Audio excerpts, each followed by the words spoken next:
Welcome back to another episode of the FNTASIA podcast. I'm here with my boy Coach Harry. Just hello, all of us hello.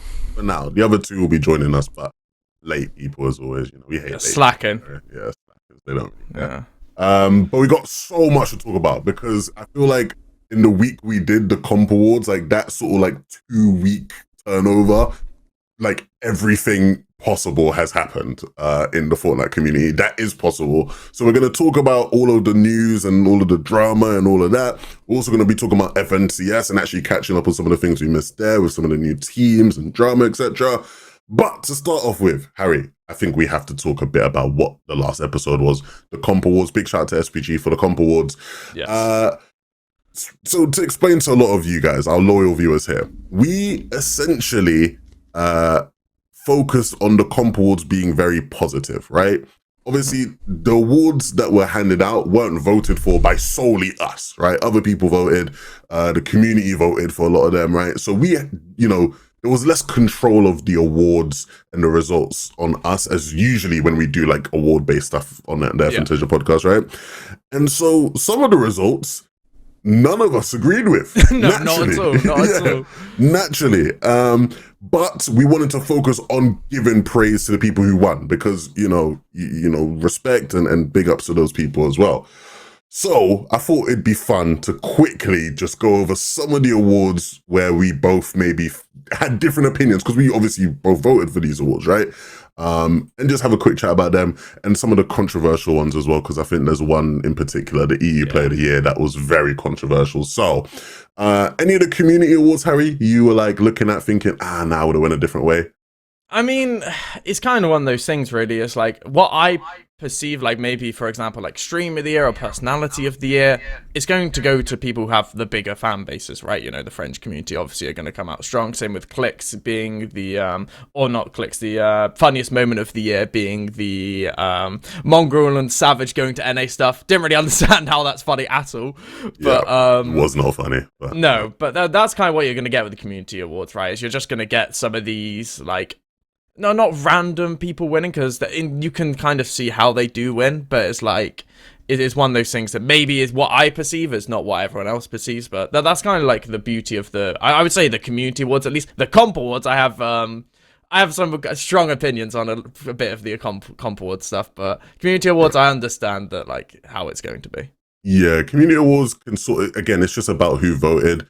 I won't talk about too much. The voting process will be improved in the future. Yes. Trust me, guys. Me and SPG had a good conversation. We're going to work on some of those and the way those are voted for. But I would say, just looking at some of the community awards, I'd probably look at Grind of the Year. I think I voted for Ozzy for that one because the guy had like a kid and still streamed every bloody event at waking up at like 2 a.m. And pumping out like 7 videos a week on 3 different channels. I was like, yeah, the brother's a grinder.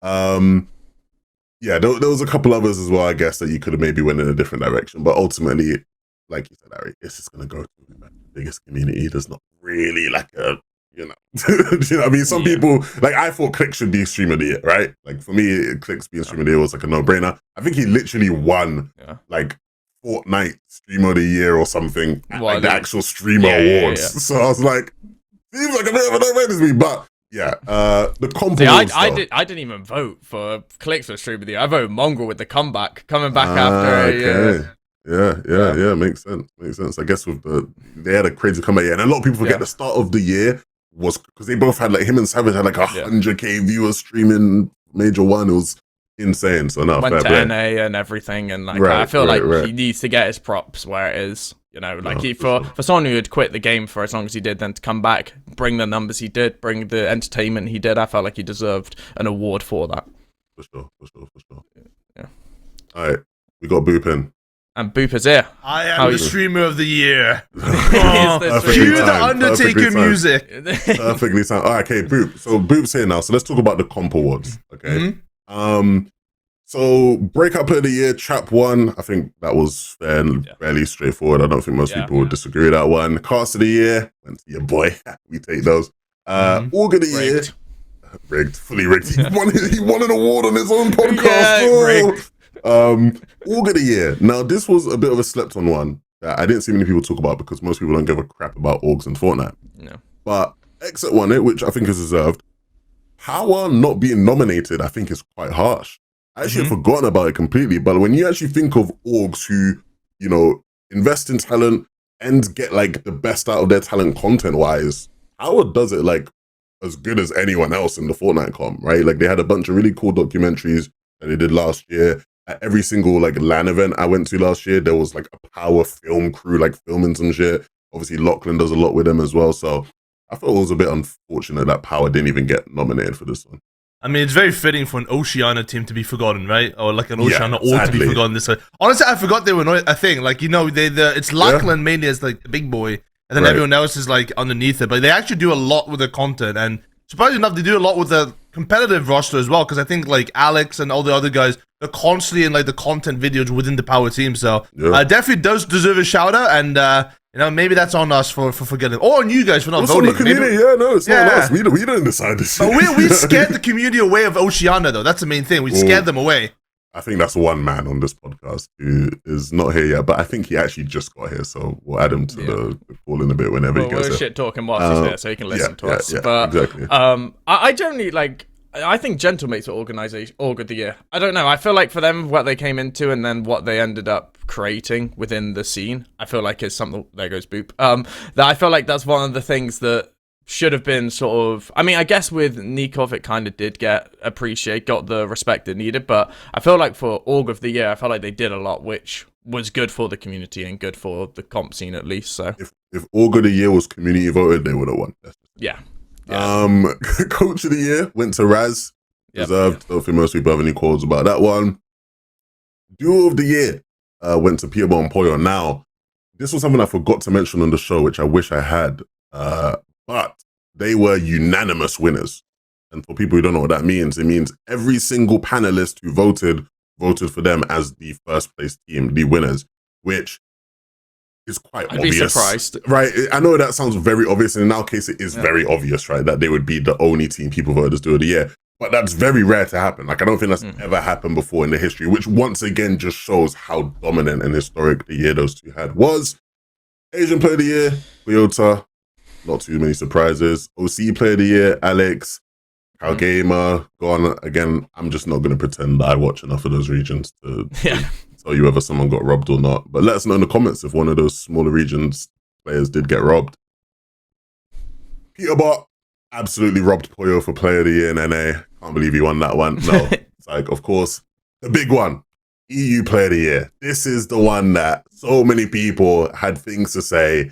We actually had when Fortnite Comp Awards Twitter account tweeted the EU Player of the Year. We had Queasy reply to the tweet, like, I've been robbed or some shit like that. We had Vico reply to the tweet saying, I've been robbed, some shit like that. And I don't think Thomas tweeted, but I know Thomas felt like he got robbed wherever he is in Denmark right now. So everybody felt like they got robbed. Where did you guys stand on Player of the Year for EU?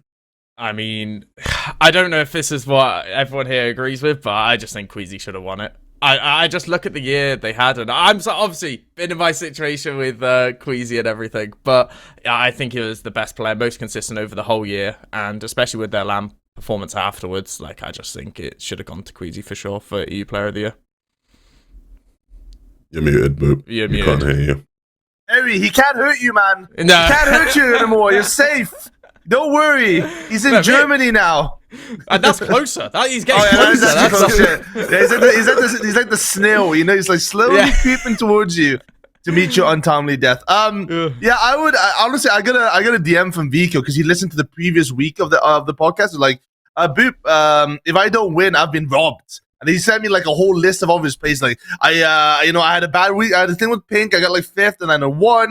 And then I won all the cash clubs this year already. I'm like, okay. Well, it's community voted. Don't hate me for it. And then I told him that Swizzy won before the episode came out, and he's like, "I've been robbed, man. I've been robbed." He really thought it was him. Honestly, Swizzy had a better year than I thought. Swizzy wasn't a play that came to my mind initially. Even though, I was the one presenting, and I said he had it all. But, like, I was surprised of how good Swizzy's performances were. I think the biggest factor is the what if factor at Globals, right? A lot of people put weight into that one, of course, that he plays pretty well at Globals with a fill of Yapko at a spot that was triple contested as well. So we give him a lot of flowers for that. But just based off of pure placements and I think the math of the last year, I think it very obviously goes to Queasy, I believe. Maybe another one of those situations where Queasy just gets shafted in these tournaments, right? Tournaments in these in any sort of vote or ranking and stuff like that. Okay, so I agree with a lot of what you said there. I'm going to address it. Resub is here now. The big dog has joined us. Yo, hello. I heard you guys talking about real region, so I was like, it's time to step in. None of this OCE Middle East bonanzas. Get them out of here. We're down to the real discussion. Some EU, so I decided to show up now. Thank you, Reese. Thank you. No problem. So I did a stream right after the episode aired where I basically went on a rant about this. And the conclusion of the rant, the TLDR is anybody who is telling you that there was a clear and obvious winner and that there was some sort of clear and obvious robbery that happened here is lying to you. I think everybody that was nominated for this award had very solid arguments and very solid cases. You look at the year Swizzy had, like Boop said, and it's actually like quite underrated, right? He spent a good portion of the first half of the year considered the best player in EU, right? And like I think that goes underrated. Like people always forget like the start of the year whenever we come to these end of year type things. Vico spent the second half of the year considered like the best player in EU, and obviously won a bunch of cash cups, did really well at globals, etc., etc. But then you look at what Queasy and Thomas did in the biggest tournaments of the year, right? Like the downside for those two is obviously in like cash cups and smaller events, they didn't do as well. In the biggest tournaments of the year, both of those guys did incredibly well. Where do you separate them? For me, it was like I felt the IGLing performances of Queasy was like more impressive over the course of the whole year. Like they were in a lot of positions that you wouldn't have expected them to do as well as they did if it wasn't for great planning, great strategy, and like great execution, of course, on Thomas's side. But you know, that was just a small difference between them for me. So all of them had a case, for sure. I agree with you, Boop. For me, I leant towards Queasy. I voted for Queasy for this. But yeah, I feel like all of them had a solid argument. I wouldn't be upset if any of them won. I agree. And one thing I think is really interesting when you look at all of the different people who were up for the vote was that every single one of them had some qualifications put in there, right? Like Swizzy, you go, but what if he was playing with Vanya to start the year, or what if he was playing with Vanya when it came to globals? With Queasy, it's like, what if they weren't triple conned and placed 40th or whatever like that? With Vico, it's like within, you know, whatever he said happened with Pink and all that, you know. So they all have really good cases, and I think like I did put my vote for Swizzy, and we talked a lot about it last year already. I 100% agree with what Levin said though. Every single one of them had such a strong case to be voted for a win, and I truly don't believe anyone was robbed. Everyone, I know each individual person will believe they were robbed, but it was a really strong argument for anyone, to be honest. Yeah, I mean, it just comes down to, as a person, what you prefer. Do you care more about the big tournaments, or do you care more about the cash cups and the consistency over the year? Because if you look at Queasy's year when it comes to cash cups, he barely qualified to any. Like, I'm pretty sure the first few seasons he qualified to maybe a handful, right? And it's one of those things that's like, if you're thinking about that for player of the year, and you're like, you're the EU best player and you're not qualifying to cash cups, how can you even be in the vote? Let alone be, like, for some people like myself, the EU player of the year. But then you look at FNCS and globals, and you're like, him and Thomas are the clear number one and number two for, like, I would say, like, when it comes to FNCS, but the whole package, then you could say someone like Swizzy or Vico. So it depends person to person, and as you rightly said, no one got robbed. It wasn't like there was a clear winner. Like, for example, if Peterbot didn't win on NA, now obviously that would be a rob, right? But there's nothing like that on EU, and it's really interesting, and I hope, obviously what's happened in NA is with Peterbot winning everything might just end up continuing for the whole year, in the way a lot of NA players are talking about it. I hope it's closer on that region as well as it is on EU, because it makes it more exciting for not just for EU, like EU player of the year votes, but going into FNCS grands, what team's going to win. It just makes it more exciting in that regard. It's funny because, you know, you just said something nice about Queasy, and then all of a sudden he's not even calling for cash cups. Yeah. Oh my god, you know? Yeah. You had to level out the playing field a little bit there. Something nice, something bad. Well, he'd said how much he done it in cash cups in the interview we did with him, right? So like even he acknowledges it, to be fair. But yeah, that was the comp was fun. EU conversation around the comp was fun. NA was Peterbot won again, and then Peterbot won again, and then won again. Which, funny enough, is the case when you look at the FNTASIA this season. But we'll get to that later in the episode. I want to talk about news. There's been so much news. And there's been such a ridiculous amount of news that we can't go through all of it in depth without this being a 5-hour episode. So we're not going to do that. But we're going to go through as much of it as possible. And if there's anything we'll miss, hopefully we just don't miss anything. Because, yeah, that'd be unideal. First thing I want to talk about, though, is some stuff to do with players getting banned and inactive and freeing of players. Free Somerset. She's been freed as we're recording this episode. Free this person, free that person. So let's start with Somerset. Somerset was banned last week as the time we're recording this, and she was banned for playing with a cheater in tournaments. One of her teammates was cheating, and she received a 30-day ban as a result of it. Now, I was coming into recording this episode this morning thinking that she was still banned, so we're going to have a conversation about that. But Harry informed me that she has been unbanned. She tweeted last night that she's been unbanned. She said, happy to say I'm unbanned and able to participate in FNCS, which means looking for trio for Performance Cup today and FNCS. I'm so confused now because I love Somerset and I think she's great. She won Female Content Creator of the Year, whatever, right? She's done great for the community this year or last year. She's obviously a staple of the community. But her ban, I think, was very important because it was part of the new legislation, right? The new rules that they added saying that if you are a competitive player and you're queued up in tournaments with a cheater, you will be banned. So be careful who you play with. Now, obviously, Somerset wouldn't play with this person if she knew that person was cheating, right? She has no reason to really do that. Doesn't make sense. However, even though it's not fair, quote unquote, that she didn't know, the ban should be upheld, no? Because that's the whole point, of the rule that they added. So it was a really, for me, I'm very conflicted right now. I'm having a lot of thoughts. I don't know how I feel about this. Yeah, I mean, it's funny because yesterday I was just looking through some teams in EVE and I was looking at some players and I was like, I didn't know whether this guy was cheating or not, but you can see going into the next year, certain players are getting worse teammates. And obviously that's got to be part of the thought process, because if you feel like there's a chance someone might be cheating, you can't take the risk to play with them, right? That is the rule that they set in stone. That is the rule they put in, and to say, okay, it's to kind of dissuade people playing with cheaters, the whole Reload Cup situation where there'd be so many players just playing with cheaters just to get free money, right? But then the first, public, massive case for it to happen, for them to go back on their word, that doesn't really make sense. I don't really understand, what's really happened here, because now it seems like that what's going to happen is some random tier 2 or tier 3 on a region is going to get banned for the same thing, and then they're not going to get unbanned. And then it's going to look really weird. And then we're going to have a big problem where is it you just bias towards people who are, famous and are bringing you content, because obviously Somerset brings content to the game, right? As you said, Female Content Creator of the Year, but everyone should have the same sort of ruling. It shouldn't be different for one person and another. So I read the comments of her tweet, and obviously there was a lot of people who, us just now, were a bit like, hold on a minute, so Epic haven't gone on their new rule, what's going on here?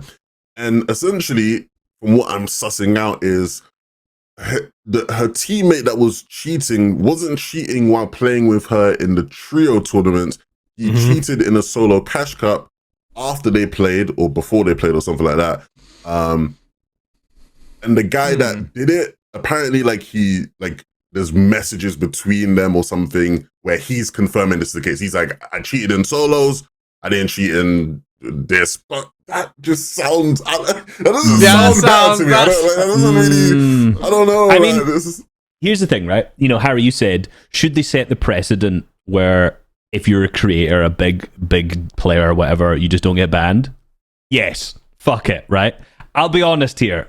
When it comes to someone like Somerset, do you really think there's any chance that she intentionally chose to play with a cheater? 0%. No, not impossible. Zero. It's not impossible. Okay, it's not impossible. If you're going to flip a coin, it's highly unlikely. Yeah, it's unlikely, but it's not impossible. We can't. Not impossible. Absolutely, 100% agree with that, right? But 99 to 1 odds, some shit like that. It's fairly low chance that she would do it intentionally, right?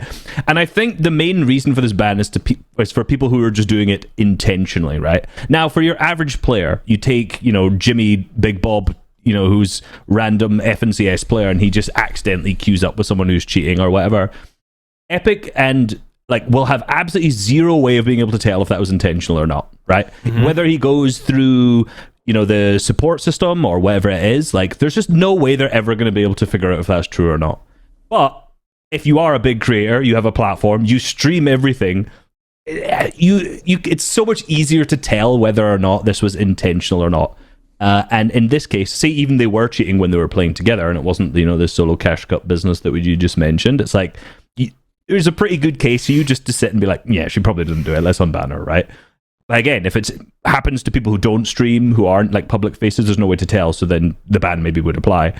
I'm not against it, not just because we could all get unbanned if we accidentally play with cheaters, obviously, but I just think it's just common sense, and I find breaking a rule for common sense good.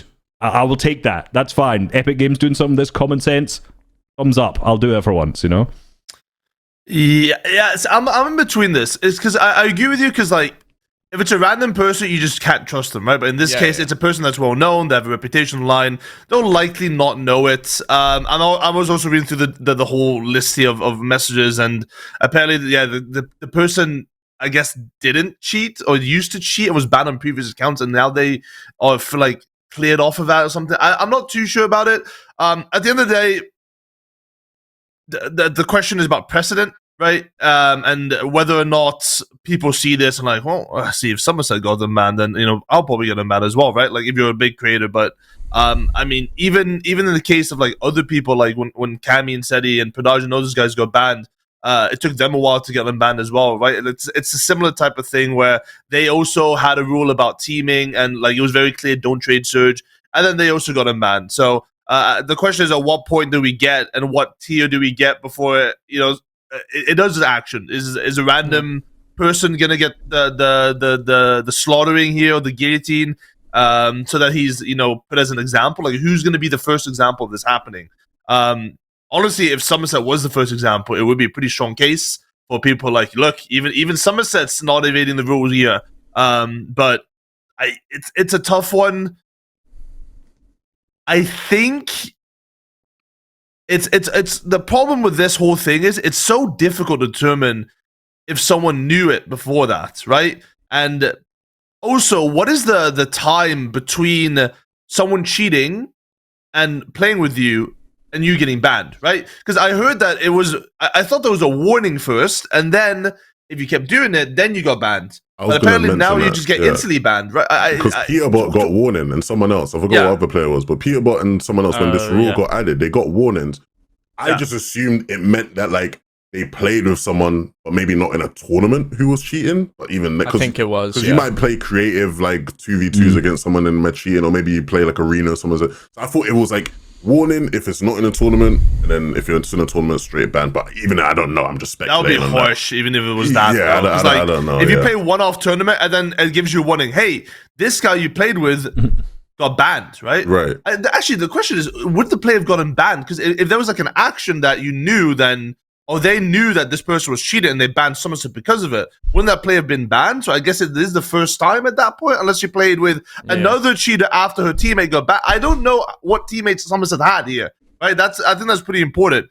Because if her teammate got banned and then nothing happened after that, I don't think it's that huge of a deal for her to get banned for it. I feel like if you do it once and then you get another teammate that you play with all of a sudden and he also gets banned, well, then there's an actionable path and cause here, right? Yeah. Yeah, I mean, my opinion on it is just I get your point, Reese, about is there a chance? What if I had to put my money on? Did she intentionally do it? Probably not. She probably didn't intentionally just pick a cheater and wanted to place with the cheater, right? That is the high likelihood, right? But the problem is as Boop said, it's who's going to be the case then?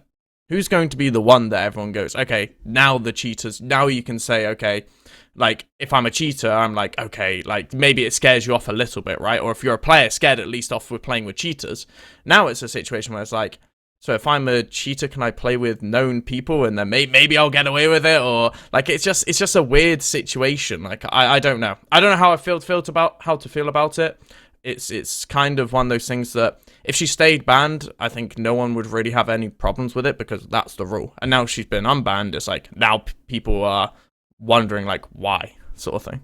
Yeah. So I think like the obvious thing here is probably just what Boop said, where it's like you just it almost just becomes like a multiple thing. Because I think the problem, right, before we had this rule come in, right, remember we had this conversation, the problem was we had like actual competitive players, in some cases actually even pros, who were like playing with people who they suspected or cheated.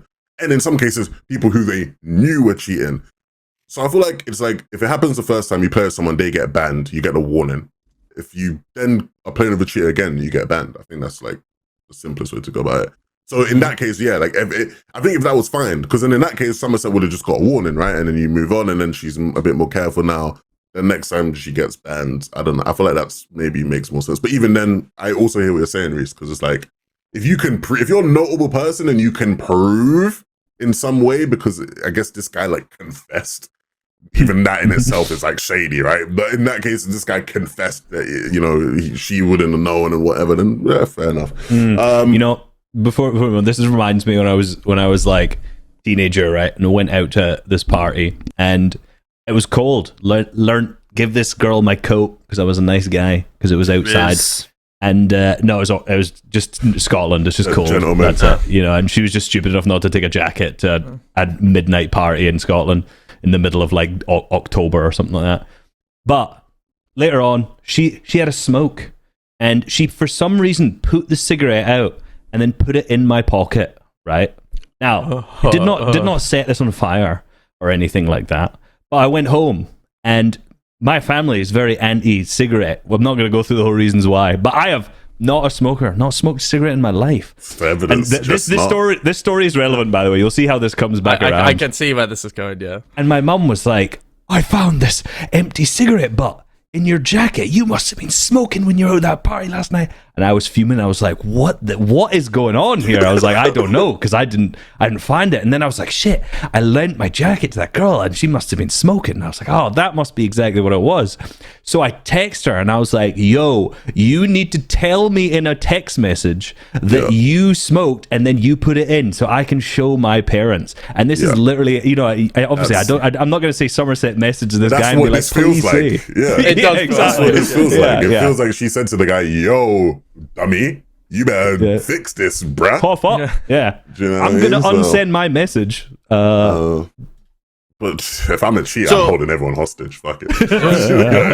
No, I told her. 10 bands. 10 bands right now. Come on. Look, I told her. I've sent her a message telling her I was cheating and she still wanted to play. So basically, more of the story is young Resub had fucking motion then. Yeah, the ladies. Doing the parties, just girls that are smoking, giving jackets out there. Get rid of the word young, bro. Reese always got emotion. Don't marry. Okay. I see that chain. That's a new chain on you. I see it. No. I just decided to look hot today. That's it. Oh, that's every day, man. It's working. It's working. All right. Well, look, Somerset wasn't the only case of someone being deactivated, but she might be the only case of this person being reactivated because King, legendary Argentinian Brazil player, feels so weird saying that because the names of the regions are just terrible in Fortnite. Please. It did used to be called South America, by the way. Used to be called South America when it came out. I don't understand this. Like, do you know how silly I sound saying legendary Argentinian Brazil player? Like that. Yeah. Okay. But anyway, yeah. King, the legendary player, we all know him from the World Cup and from EU dud-in last year. He had his account made inactive a couple of days ago, or about a week ago now. And he did everything in his power to try and get his account reactivated. And he's had meetings with people from Epic Games, etc., and no luck. They will not be reactivating his account, which means that King will be missing the FNTS play-in, which is taking place today as of when we're recording this. And the problem, I guess, for King in this case specifically is obviously he's on one of the best teams in the region. There's a good chance his duo now, or like the rest of his trio now, picks up someone, wins FNTS, qualifies for the global championships, and now he doesn't have a team or a good enough team to compete. React. It should have been less suspicious. You know, clearly work with one case, but not the other. Okay, wait. Okay, I'll add more context in, I guess. Yeah, we need to know why he was banned. That's what. So the reason. So I spoke to King. I had a long conversation with him, and I spoke to him. And the reason he was made inactive was because of suspicious activity on his account. And this particular suspicious activity was that his account had been seen playing on too many different IPs, which on Epic side flags it as possible account sharing, right? Which you're not allowed to do. You're not allowed to share your account with multiple people. Mm-hmm. Now, King's response to this to Epic was very much, hey, look, I'm not account sharing. Why the hell would I be account sharing? I just have one, changed my IP a bunch of times, and two, I've played on different setups in different locations, which again, we've seen happen to players. You know, there's players who go on boot camps, they travel, they play from abroad, whatever. And so they're playing on different IPs. And he's offered to Epic, or he said to me that he offered to Epic to show them proof that he was the person, like he's happy to cooperate and like show proof that he's the person playing, whether it being because he has recordings or whatever. Blah, blah, blah. And so even with that, on the Epic side of things, it's been flagged as suspicious activity. I think he received a warning last year as well, which is part of maybe why they're not willing to go back on this right now. I think his account was given a warning last year, potentially for like similar reasons. So at this point, on the Epic side of things, it's just been flagged as this account is account sharing, must be inactivated. The key thing though, to remember as well, when your account is made inactive, that doesn't mean you are banned from Fortnite. King is not banned from Fortnite. King can make a new Fortnite account and play on that new Fortnite account and be fine. Of course, the problem here is FNCS is today. So he can't get his account level right, can't rank up in time, can't play 14 events that you have to play before you compete in FNCS. Like he can't do all the things that would allow him to play this week. He can't get back into Div 1, right, if he makes a new account. So essentially, like, last chance. Yeah, like he's not banned from the game. He can play. It's just he needs his account, and his account will not be made unactivated or reinstated. Something like that. So yeah, that's the bigger context there for what's happened. So, you know, I ain't fucking buying it. I ain't buying that you're legit and you're just moving around. You got proof. I mean, maybe he does. Okay, I'm not gonna say it. But the fuck? Hold on. You're defending Somerset, but not King? Oh my! No. But why'd you have so many IPs? Like, are you really moving that much? Like, how often do you have to move and be? And imagine from Epic side, it's like, surely it's like, oh, you're just pinging, I don't know what, 5, 10, 20 different IPs. Like, why? Like, if you are you moving that much? Like, maybe he is. Maybe he's just like, I'm going from one house to the other to the other to the other and playing random different times. But like, that doesn't add up to me at all. Like, are you? Like, I mean, literally, just why? I would love to see like how many IPs. Obviously, Epic aren't going to show and leak the IPs that they're there, but I would love to see how many, because like, you know, if it's 4. And he's like, okay, maybe he's got like a setup at a couple places, maybe his friend's house, maybe boot camp, like you said. But like, if it's 10, you're not going between 10 different places. If it's 20, or, you know, there's just no way. Is it? Surely it's not a VPN that's just randomly giving him like a different spot, you know? I don't know. I just, in order for this to actually be ban worthy, surely there has to be a significant amount of IPs that he's logging into at times where you're just maybe going from one to the other. So I don't know. Like, obviously, it's all speculative, but the answer of I just go to different places doesn't seem to add up to me whatsoever. I mean, the easiest way to solve all of this is if Epic just made a statement about it. If Epic just went, this is the reasons, this is what happened. What other esport is there a player who is notorious as King, who's been around for as long as he has, gets banned or inactived, and nothing is said? Not one thing is said by the company or the competitive scene or whatever, right?